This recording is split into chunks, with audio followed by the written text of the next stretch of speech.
दोस्तों, कैसे आप लोग? तो आज मैं आपके सामने फिर से कुछ कंपनीज के अपडेट शेयर करने वाला हूँ। तो इस वीडियो को पूरा देखिए क्योंकि इस वीडियो के अंदर मैं ऐसे कुछ न्यूज़ के बारे में बताऊंगा जो उस कंपनी को अपकमिंग टाइम्स में एक बहुत ज़्यादा बूस्ट मिलने वाला है। तो इस वीडियो को पूरा देखना, तभी आपको पता चलेगा ऐसे बात मैं क्यों बता रहा हूँ। तो सबसे पहले मैं बात करूंगा एक सबसे बड़े कंपनी के बारे में जिसका नाम है राजेश एक्सपोर्ट। आप कहेंगे सर सबसे बड़े आपने क्यों कहा? क्योंकि राजेश एक्सपोर्ट सबसे बड़े इसलिए कहा क्योंकि इंडिया में नहीं, ऑल ओवर वर्ल्ड में 30% से भी ज्यादा मार्केट शेयर अकेला इस कंपनी लेके रखा है। और वो भी किसके ऊपर? गोल्ड माइनिंग के ऊपर। आप खुद ही इस कंपनी के डिटेल्स को चेक करेंगे तो आपको पता चलेगा। मैंने तो 30% कहा, माफी चाहता हूँ, 35% होगा। आप देख सकते हैं यहाँ पे गोल्ड का जो प्रोसेसिंग है, रिफाइनिंग है, तो उसका 30% of gold produced in the world. तो आप खुद ही देख सकते हैं कंपनी किस लेवल तक, किस हद तक कंपनी का बिजनेस है। तो क्वेश्चन यहाँ पे ये है कि कंपनी इतनी शानदार होने के बाद भी ऐसे क्या कंपनी के ऊपर हुआ जिस कारण बेसिस में कंपनी लगातार गिरते चले जा रहे? 50% से भी ज्यादा क्रैश हो गया। देखिए बहुत सारे रीजन है, उस रीजन के ऊपर मैं एक डिटेल्स वीडियो आपके साथ शेयर करूंगा। मुझे सिर्फ यही करना है कि राजेश एक्सपोर्ट के ऊपर जो लोग बेकार बताते हैं, मतलब राजेश एक्सपोर्ट खराब कंपनी है, उसके लिए बता दूं, वो लोग सिर्फ इस कंपनी का फाइनेंशियल डेटा डेटा को देखकर ही बता रहे हैं।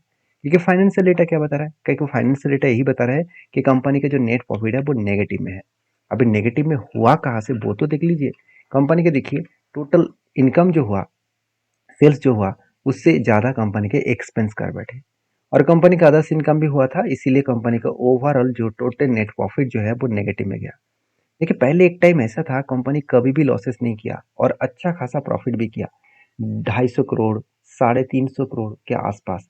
तो उससे भी ज्यादा कभी कभी प्रॉफिट हो रहा था, 400 करोड़ को भी क्रॉस ओवर किए थे। तो ऐसे क्या हो गया, लास्ट 3 क्वार्टर्स में कंपनी का हालत ही बिगड़ गया।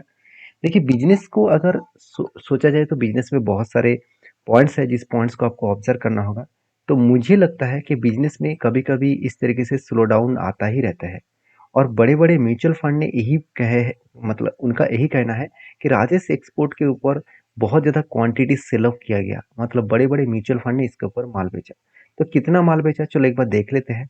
तो एज ए इन्वेस्टर के बारे में बात करो, आप खुद ही देख सकते हैं। एफ के पास जो पहले 7.5%, 17.5% के आसपास होल्डिंग था, वो घट के 15% हो चुके हैं। मतलब 2.50% के आसपास होल्डिंग को बेच दिया। उसी तरीके से अगर देखेंगे तो एफडीएस के पास होल्डिंग पहले 11.35% के 39% के हुआ पास आसपास हुआ करता था। आज वो घट के 11.08% है। चलो मान लेता हूँ एफएस ने कुछ मान, सॉरी डीएस ने कुछ मान नहीं बेचा। क्या प्रोमोटर ने बेचा? बिल्कुल नहीं, प्रोमोटर के पास जितना होल्डिंग था उतना ही है। पब्लिक के पास जितना होल्डिंग था उससे थोड़ा सा होल्डिंग को बढ़ा दिया। तो कंपनी को खराब कहना गलत होगा क्योंकि कंपनी के ऊपर अगर खराब कुछ सिचुएशन देखता तो वो आज का खराब सिचुएशन तो नहीं है। लास्ट 3 क्वार्टर से कंपनी का रिजल्ट खराब हो रहा है। तो इंस्टीट्यूशन तो पहले ही पूरा का पूरा माल बेचकर भाग जाते। ऐसे बिल्कुल कोई बात नहीं है कि कंपनी बेकार है। अगर बैलेंस शीट को भी चेक किया जाए तो एक चीज को नोटिस करना, कंपनी के ऊपर जो बोरिंग्स है, जो एक टाइम 3,800 करोड़, 4,500 करोड़, 5,500 करोड़, 8,700 करोड़, इस लेवल तक चले गए थे। आज कितना है? सिर्फ 650 करोड़। मतलब 8,700 करोड़ से डायरेक्टली 650 करोड़ हो चुके हैं। मतलब कहाँ से कहाँ तक कंपनी बिजनेस को लेके आए। तो यही गुड पॉइंट्स है। दूसरा पॉइंट ये भी है, अगर रिजर्व को देखें तो 2,300 करोड़ से बढ़ के 15,000 करोड़ हो चुके हैं। और कंपनी के जो हाथ में कैश है वो कितना है वो भी देख लीजिए। कंपनी के हाथ में जो कैश है, ओवरऑल टोटल कैश के बारे में बात करूं तो 2,200 करोड़ के आसपास कैश इक्विपमेंट देखने को मिला। और कंपनी के ट्रेड कितने रिसीव हुआ? करीबन 11,000 करोड़ के आसपास। तो ओवरऑल इस कंपनी की जो परफॉर्मेंस है वो बेस्ट तरीके से देखने को मिला मेरे हिसाब से। हाँ, कुछ पॉइंट्स ऑब्वियसली नेगेटिव है जो कंपनी के ऊपर अभी फिलहाल के लिए काम करने के लिए मैं टोटली अभी वेट करूंगा, क्योंकि मुझे अभी नहीं काम करना है। मैं हमेशा मौके का इंतजार करता हूँ। देखिए आज कंपनी लॉस मेकिंग है, कंपनी जब प्रॉफिट होगा तब कुछ कुछ डिसीजन लेने वाला हो। तो फिलहाल के लिए कंपनी की जो सिचुएशन है, जो टेक्निकली चार्ट पैटर्न है, बहुत सारे लोग मुझे कमेंट्स किया था सर पिछले दिन में एक धमाका किया था, तो क्या कंपनी फिर से यहाँ से रिबाउंड कर सकते हैं? देखिए धमाका इसीलिए हुआ था क्योंकि ब्लॉक डील हुआ था। तो ब्लॉक डील के बहुत सारे रीजन होते हैं, बहुत सारे कारण होते हैं। देखिए पहले भी इस तरीके से बाउंस बैक किया था, पहले भी क्या उसको हाई लेवल को ब्रेक कर पाए? नहीं। कंपनी के ऊपर एक स्ट्रांगली जो कंपनी का रेजिस्टेंस है वो करीबन करीबन 342 रुपीज के आसपास। तो इस लेवल तक कंपनी के एक रेजिस्टेंस है, उसी रेजिस्टेंस को फेस करके कंपनी नीचे आ सकते हैं। और इस नीचे लेवल तक आ सकता है जो लेवल निकल कर आ रहा है 240 से लेकर 220 रुपीज़ के आसपास। तो मुझे लगता है जो सिचुएशन अभी बना है उस लेवल तक आने का कोशिश करेंगे। ऊपर जाने का कोशिश तो कर रहा है मगर हायर साइड से हमेशा कुछ इस तरीके से एक पैटर्न कैंडल देखने को मिला जिस पैटर्न को कहा जाता है एक शूटिंग स्टार कैंडल। तो शूटिंग स्टार जैसे एक्चुअली शूटिंग स्टार यहाँ पे पूरा का पूरा नहीं कहूँगा, एक हैमर टाइप भी कैंडल है। तो इस तरीके कैंडल जब भी बनता है ऊपर ज़्यादा से ज़्यादा बड़ा विक्स अगर देखने को मिलता है तो सोचना कंपनी के ऊपर प्रेशराइज और भी ज़्यादा बढ़ता हुआ देखने को मिलेगा। क्योंकि अगर ऊपर जाना ही था तो कंपनी के ऊपर इतना बड़ा कैंडल बनने के बाद नेक्स्ट कैंडल भी आपको बिग देखना चाहिए था मगर हुआ कुछ उल्टा। तो मैं जरूर कहूँगा इसके ऊपर एक बार डीपली रिसर्च करें उसके बाद कुछ डिसीजन अभी ले। तो मैं तो अभी डिसीजन कोई भी नहीं लिया। तो जब मैं कोई डिसीजन लूँगा आपके साथ भी शेयर करूँगा कि मैंने कहा कौन सा लेवल में इस कंपनी के ऊपर काम किया। नेक्स्ट जो कंपनी उसका नाम है वेदांता मतलब विडल। तो विडल के ऊपर सबसे प्लस पॉइंट एक आपको बताऊंगा और एक नेगेटिव पॉइंट भी बताऊंगा। नेगेटिव पॉइंट क्या है सबसे पहले वो आपको बता दूं। विडल के ऊपर बताया जा रहा है कि विडल plan to raise up to 80 billion rupees, 80 billion rupees का टोटल फंड रेज करने वाला है। तो 80 बिलियन रुपीज का टोटल फंड जो रेज करने वाला है वो किस बेसिस में किस तरीके से फंड रेज करेगा। देखिए फंड रेज करने के लिए कंपनी को लोन लेना होगा, नहीं तो बॉन्ड इशू करना होगा। तो कंपनी यहाँ पे 80 बिलियन का जो टोटल फंड इशू करने वाला है वो किसके ऊपर है, आप देख सकते हो भाया शेयर सेल्स। मतलब प्रोमोटर के पास जो होल्डिंग्स है उस होल्डिंग को वो क्या करने वाले बेचने वाले हैं।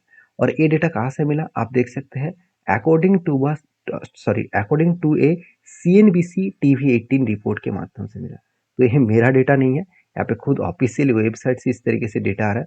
तो इस डेटा को आप खुद ही चेकआउट कर सकते हैं।